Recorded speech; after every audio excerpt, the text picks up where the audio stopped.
our media's, our cultural interaction is not as good as a political relationship. So this idea, meeting today, is basically to improve this interaction. I especially want to take this occasion to congratulate China and the Communist Party. I think on its 100th, it is the anniversary of the CPC. Also, in Pakistan, we admire President Xi Jinping as one of the great statesmen of the modern world. We have admiration for him in Pakistan for two particular reasons. One, his commitment to fight corruption, the commitment that a society there must be rule of law in a society. In other words, the powerful must be brought under the law. And corruption is, when it destroys a country, it is when there is a corrupt elite which does not bring itself under the rule of law, and they are the ones who do the maximum damage. So I have watched the corruption drive, anti-corruption drive of President Xi Jinping, and we here in Pakistan are very impressed by the way he has so many high-level officials, ministerial-level people have been held accountable for their corruption. Secondly, and the most remarkable thing about China, which we all admire, is that the way they have brought so many millions of people out of poverty. The figure we are told is almost 700 million people have been brought out of poverty in the last 6-7 years. And recently, China announced that China has finally eliminated extreme poverty. So this is, I think, one of the most remarkable achievements of any human society. I don't think there is any precedent in history of a society achieving these great goals. And the third thing is that we in Pakistan are committed to strengthen our relationship with China politically, as well as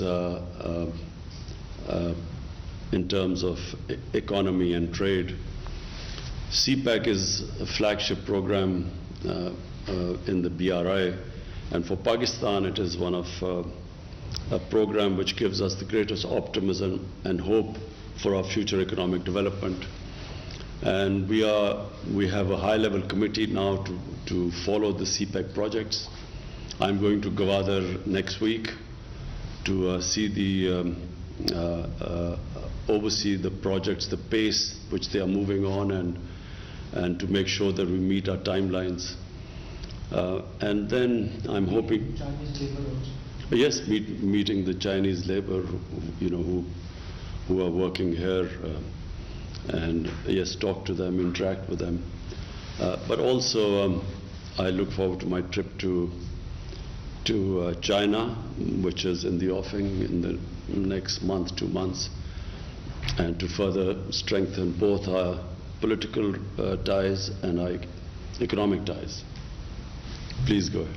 So, as Your Highness just say, that in 2020 the Communist Party already make a huge success in helping its people eliminate poverty. Also, it helps the country to navigate its people throughout the pandemic, while achieve the positive GDP growth.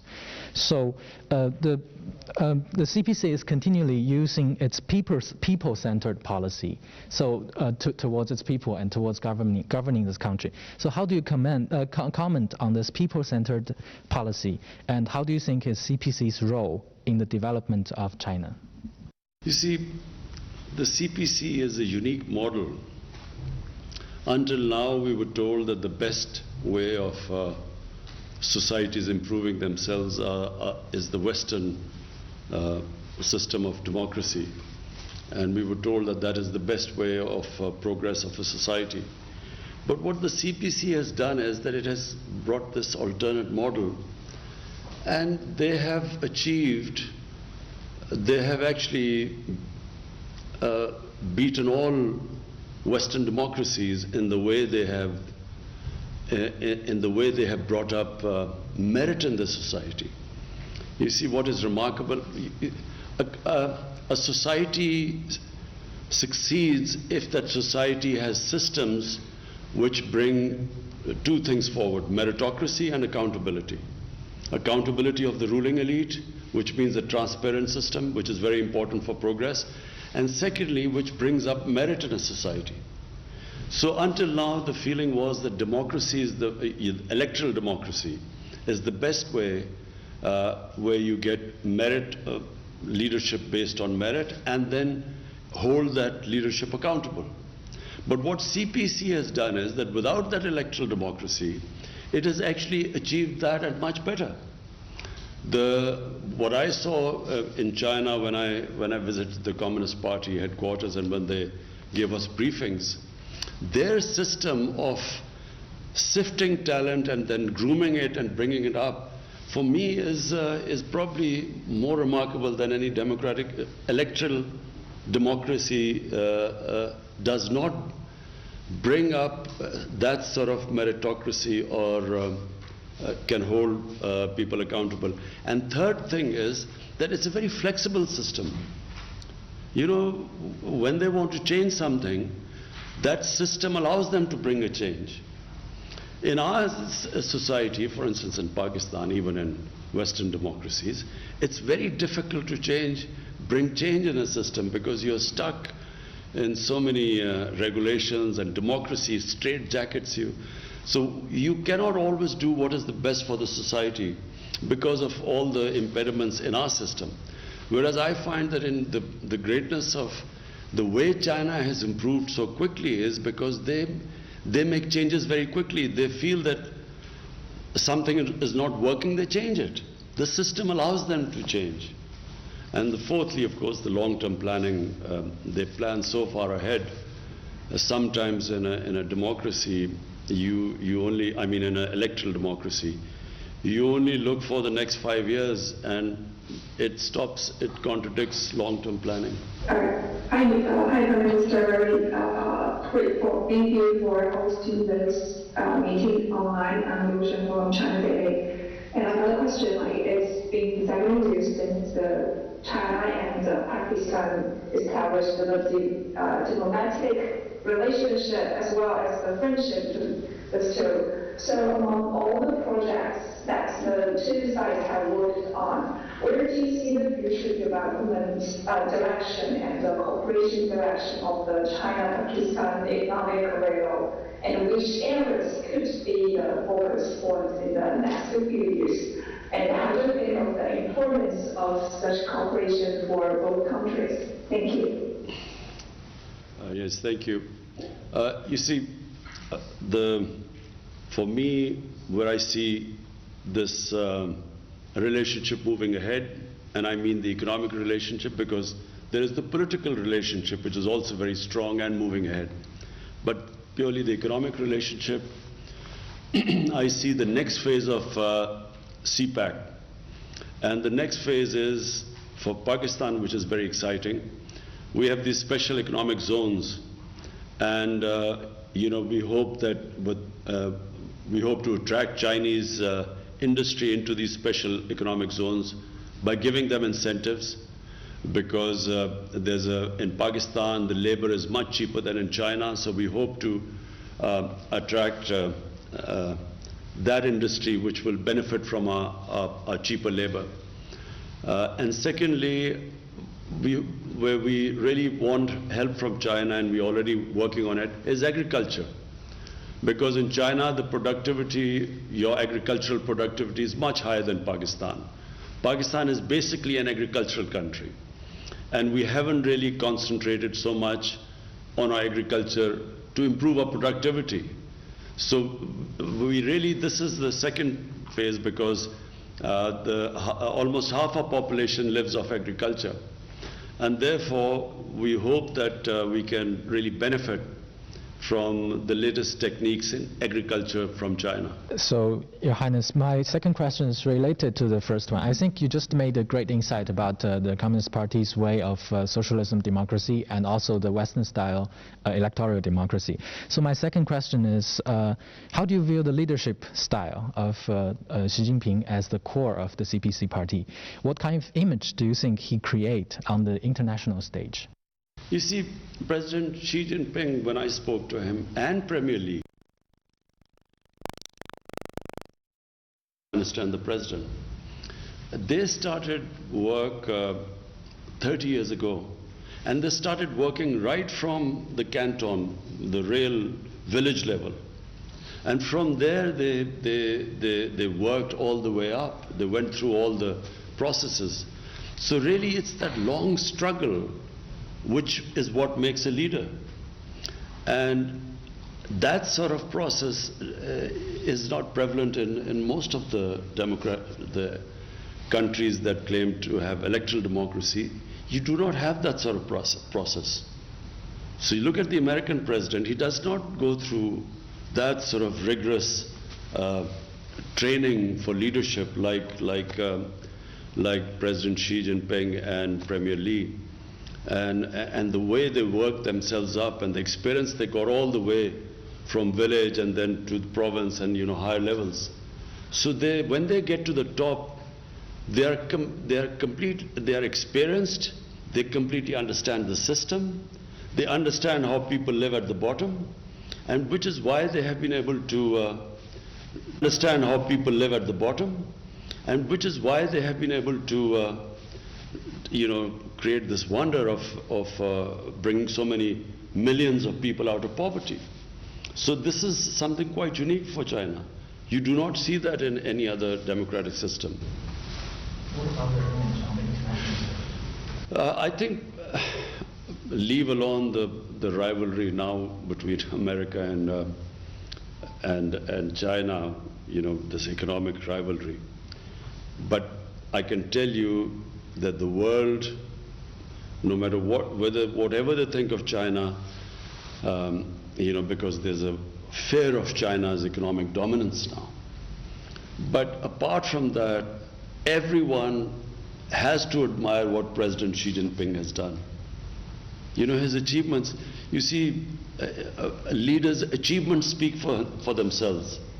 And that's what President Xi Jinping has proved to the world. Your Excellency, how do you comment on the aid programs provided by China to Pakistan, including vaccine, infrastructure, vocational training, and in other social livelihood sectors? It's unique. I mean, considering that this pandemic started in China, the way China coped with it, and then when you look at the rest of the world, China really stands out in the way they dealt with this pandemic. And we are very thankful to China because, the way they helped us, the way they donated the vaccine to us. And really, Pakistan is after China, Pakistan is one of those countries which has actually done very well in the way that we dealt with the pandemic, the way which we cope with it. So Pakistan stands out, in this whole region. And one of the reasons is that China provided us the vaccine very early on, and where we immediately vaccinated the health workers. The first thing we did was vaccinate the health workers, and then went for the vulnerable groups. So, the people who were most at risk and we were all worried about were the health workers, because they had to deal with the patients. And so we were always worried that if they became demoralized, then our health system would fail. So when we were able to, thanks to China, we were able to vaccinate them. That gave us a lot. Thanks to China, we were able to vaccinate them.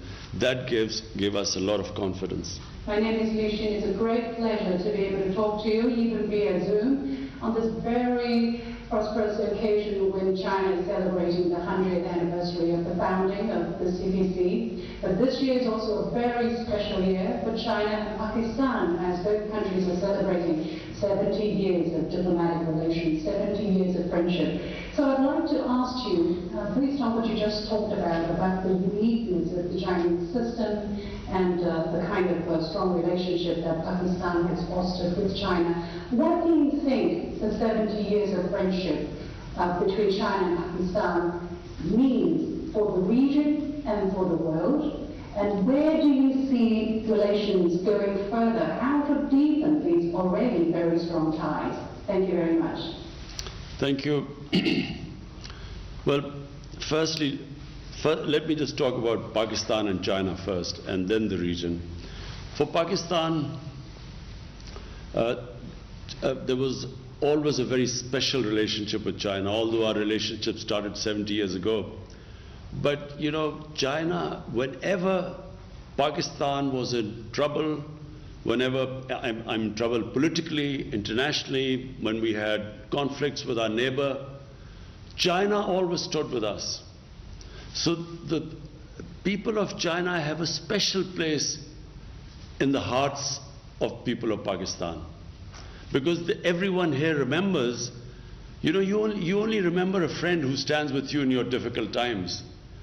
In good times, everyone stands with you. But in your difficult, tough times, bad times, you remember those people who stood by you.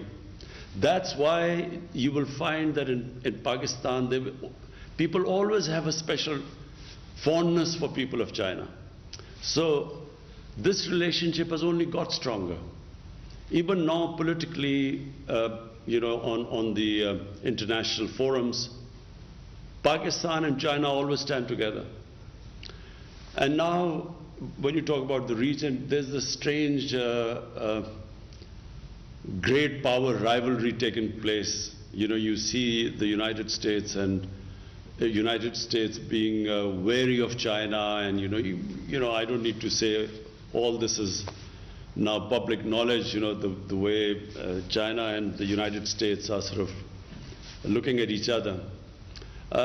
So it creates problem, because what United States is doing is it's formed this regional alliance called the Quad, which is US, India, and then, you know, a couple of other countries.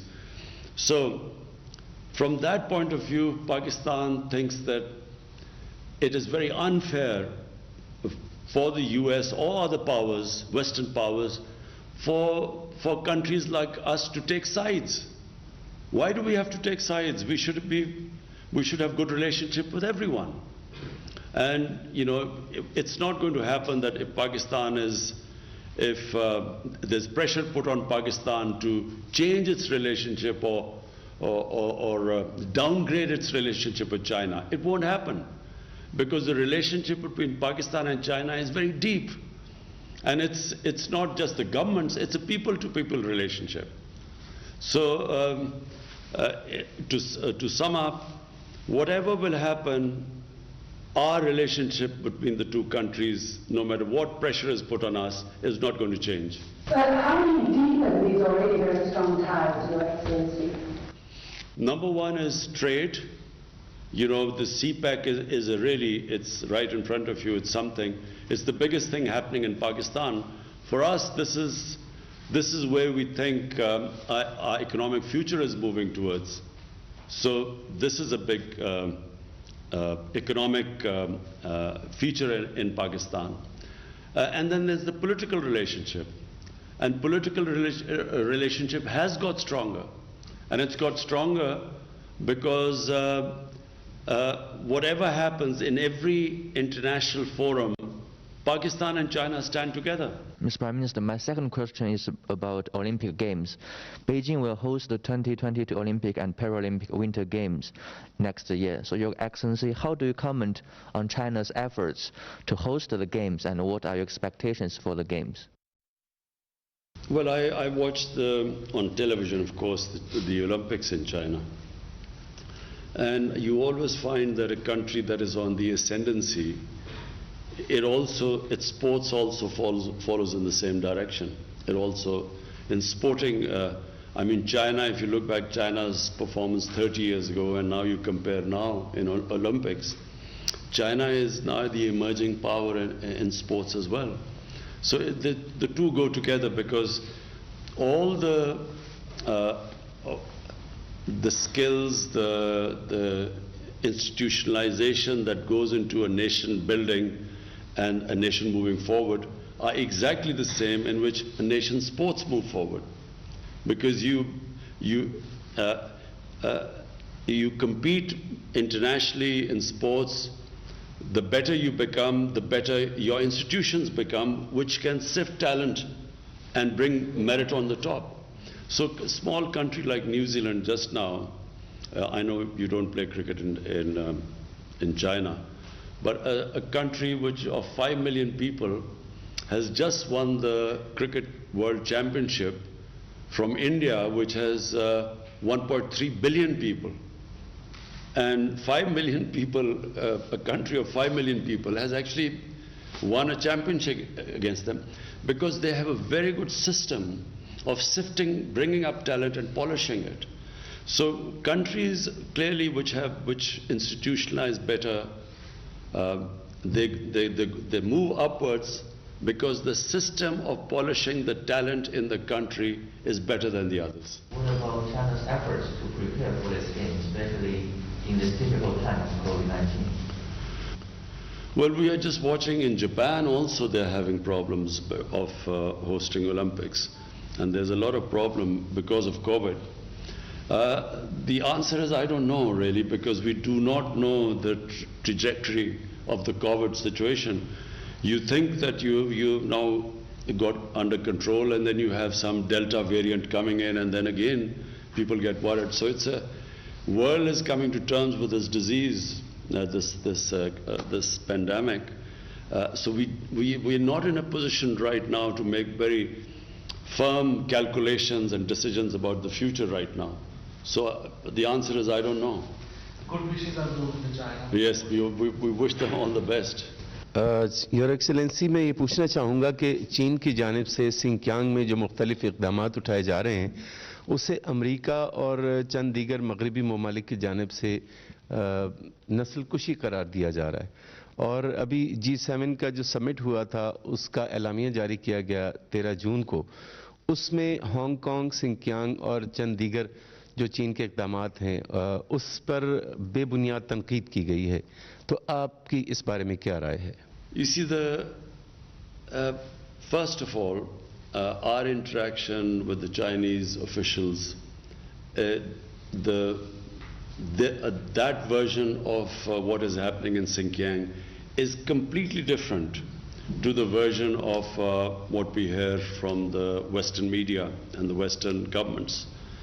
So, because we have a very strong relationship with China, and because we have a relationship based on trust, so we actually accept the Chinese version. You know, what they say about their programs in Xinjiang, so we accept it.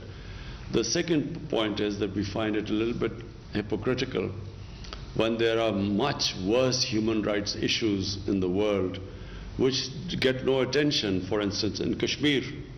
Kashmir is a huge human rights problem. There are about 9 million, 8 million Kashmiris which are basically have been put into an open prison until recently. It's a police state where there are extrajudicial killings, there's imprisonment, there's arbitrary arrests and ban on media, and yet there is hardly any adverse comment in the Western media. 100,000 Kashmiris have died in the last 30 years for a freedom struggle. It's a disputed territory. Yet you hardly get any coverage in the Western media, and we hear about Xinjiang and Hong Kong, which is a bit hypocritical. दूसरा सवाल मैं पूछना चाहूँगा vaccination के हवाले से. खुशाइन बात यह है कि पाकिस्तान में हुकूमत की जानिब से वैक्सीनेशन का आगाज़ किया गया और लोग जौक दर जौक इसमें हिस्सा ले रहे हैं, और ख़ास तौर पर चीनी वैक्सीन साइनोफार्म, साइनोवैक और कैंसाइनो लगाई जा रही है. इस दौरान वबाई सूरत-हाल के दौरान जो चीन और पाकिस्तान का ताउन रहा और अब भी जारी है, उस हवाले से आपकी राय जानना चाहेंगे। China helped us in the beginning, and because of that we were able to vaccinate our health workers and the vulnerable sections, the senior sections of the society. And even now we have a very close collaboration going on with China. We are expecting another consignment coming soon. And so today we are expecting a consignment. And it is one reason that we have really been able to cope with this pandemic compared to all our neighbors. Yeah, this is the same family from France.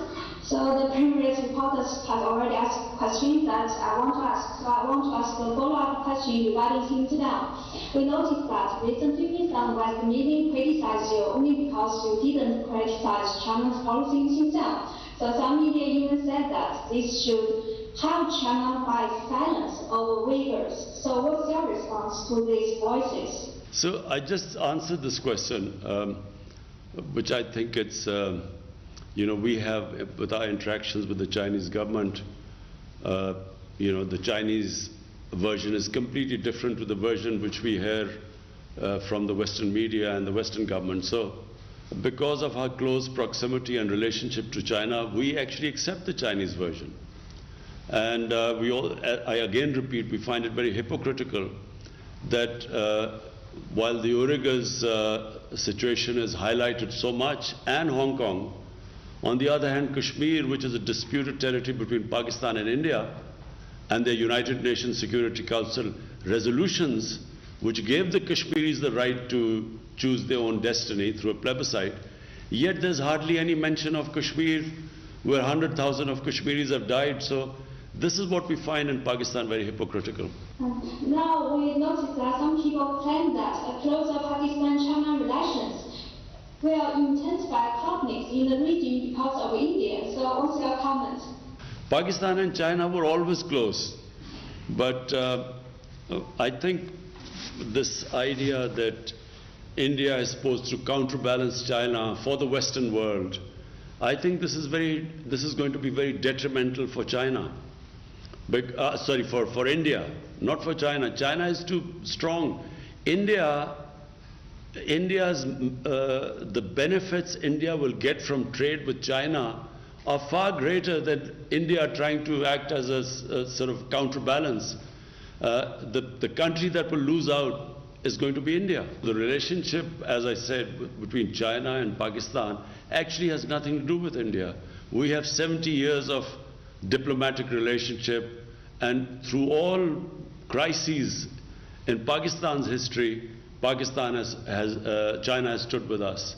So it really has nothing to do with India. Our relationship is a bilateral relationship, is extremely strong. His Excellency, my question is, now Pakistan and China have set an example for the world about solidarity and cooperation in facing the global challenges.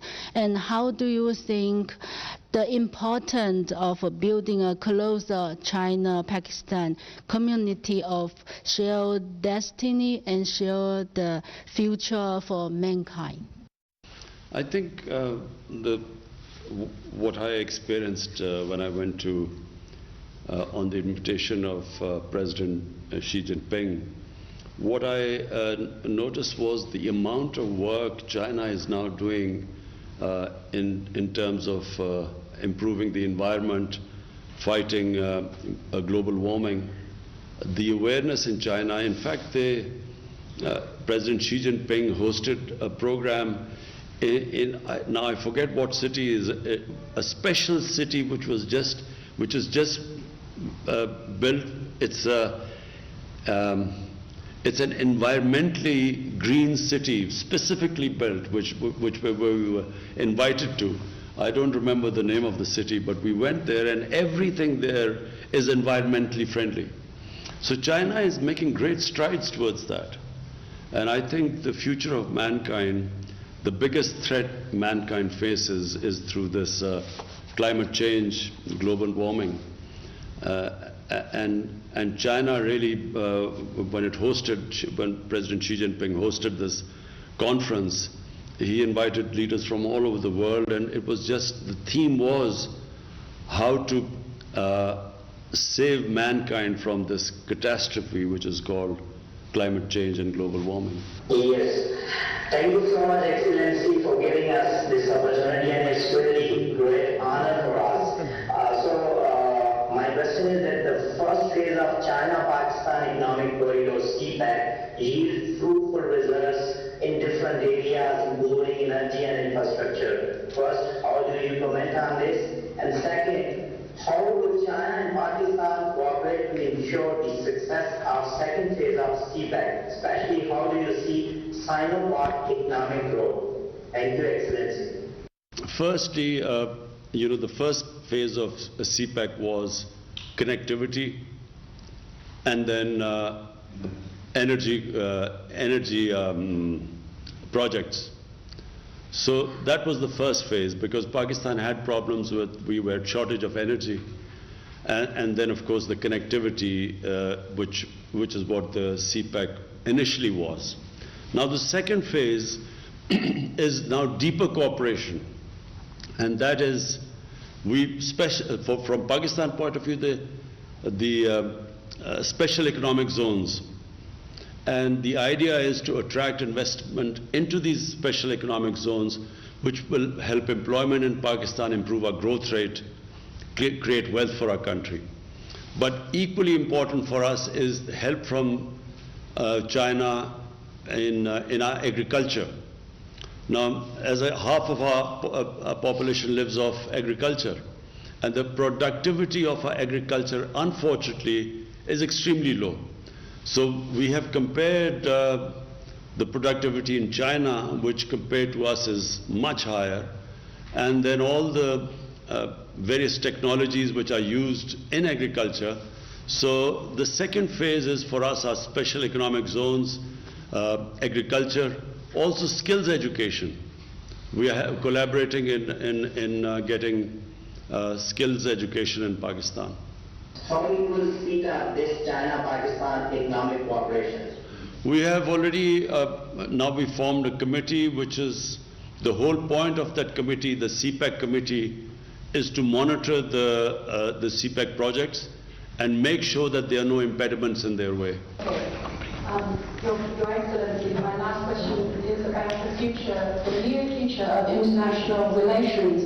As we're seeing with the new U.S. administration, there seems to be the talk of alliance of like-minded countries to counter some kind of other system or country. What is your understanding? How do you look at the trend, and what do you think is the implications if such a trend really picks up momentum? I find this deeply worrying for the world. I find this rivalry for no rhyme or reason. I find this worrying because then, just like in the Cold War, the world was divided between the Soviet camp and then the American camp. And so it created a lot of problems for countries who, they had to choose sides, either one side or the other. And then, for a short while, there was this, the whole worry was this war on terror. And the whole world was somehow involved in fighting terrorism. And now we see this emerging rivalry between China and the Western countries led by the US. Again, it's worrying. And people in Pakistan, we ask ourselves the question, why do we have to choose sides? We have a very deep relationship with China. And if someone asks us to choose sides, we find that China is our friend for 70 years through highs and lows. They've stood with us. So people in Pakistan have this great faith and trust in our friendship with people in China. So why should we be asked to take sides now? Why can't we have a relationship with everyone? And this is the feeling right now, because I think this what past tells us, this world divided into camps, we find that this is detrimental to the world. How do you see things unfolding in Afghanistan? Well, that's the most difficult question you asked me. Unfortunately, right now we do not have the answer because no one has the answer. You see, what the let me just say, the biggest mistake made by the Americans was that they kept on trying to find a military solution in Afghanistan when there was not one. They kept doing the same thing over and over and over again and thought they would get a different result. Because Afghanistan has a history, and they just cannot be dictated from outside. They do not accept outside power intervention. They do not like to be controlled from powers from outside. That's the history. And so even when countries have conquered Afghanistan, like the British did in the 19th century, and then the Soviets invaded Afghanistan in the 20th century. You can invade Afghanistan, but when you stay there, it is very difficult to control the country because they are very independent-minded people. So this war in Afghanistan went on too long. It has created deep divisions in the Afghan society. When a war goes on for that long, when on both sides people have died, families have suffered, to bring them back together is not very easy. It takes time. And now what you're seeing in Afghanistan is that the moment the Americans decided there was no military solution, they gave a date of exit. And the moment they gave a date of exit, the Taliban, who were opposing the Americans, considered that as a victory. Now, when they think they won the war, it's very difficult to make them, from Pakistan point of view, to make them then come to some sort of a political settlement.